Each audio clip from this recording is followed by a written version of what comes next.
নমস্কাৰ প্ৰিয় দৰ্শক বন্ধুসকল আজি কাতি বিহুৰ বিষয়ে কেইটামান কথা আপোনালোকক ক'ব বিচাৰিছোঁ কাতি বিহু কিয় পালন কৰা হয় কাতি বিহুত আমি কি কৰোঁ কাতি বিহু বা কঙালী বিহু অসমীয়া জাতিৰ উৎসৱ বিহু তিনিটাৰ ভিতৰত অন্যতম কাতি বিহু আহিন আৰু কাতি মাহৰ সংক্ৰান্তিৰ দিনা কাতি বিহু উদযাপন কৰা হয় সেই সময়ত ভঁৰালত ধান প্ৰায় শেষ হৈ আহে আৰু শালি খেতি চপাবলৈও যথেষ্ট সময় থাকে অভাৱ অনাটনৰ পৰা এই সময়তে কাতি বিহু উদযাপন কৰা হয় বাবে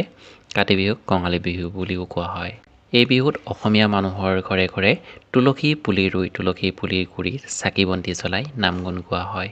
ইয়াৰ লগতে ঘৰৰ চোতালৰ চাৰিওফালে আৰু খেতি পথাৰতো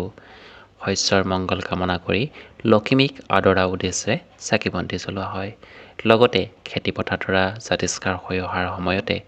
এন্দুৰ নিগনি পোক পৰুৱা কীট পতংগৰ উপদ্ৰৱে খেতি পথাৰডৰা নষ্ট কৰিবলৈ আৰম্ভ কৰে আৰু সেই বিঘিনি নাশৰ হেতু খেতি পথাৰত চাকি বন্তি জ্বলাই ভগৱানৰ ওচৰত প্ৰাৰ্থনা কৰা হয় কোনো ঠাইত কাতি বিহুৰ দিনা আকাশ বন্তিও জ্বলোৱা হয়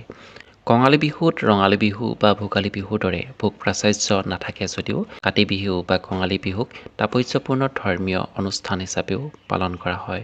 ধৰ্মীয় আচাৰ্য অনুষ্ঠান শৰৎকালৰ কাতি বিহু শৰতৰ দৰে নিস্তব্ধ সমাহিত বুলিও গণ্য কৰা হয় সেই সময়ত মানুহৰ মনত অহংকাৰ নাশ হৈ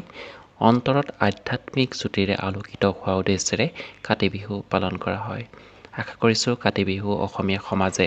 কিয় পালন কৰা হয় আপোনালোকে বুজি পালে যদি ভিডিঅ'টো ভাল লাগিছে লাইক কৰিব আৰু সকলোতে শ্বেয়াৰ কৰি দিব আৰু আগলৈও এনেধৰণৰ ভিডিঅ' পাবলৈ চেনেলটো ছাবস্ক্ৰাইব কৰিবলৈ নাপাহৰিব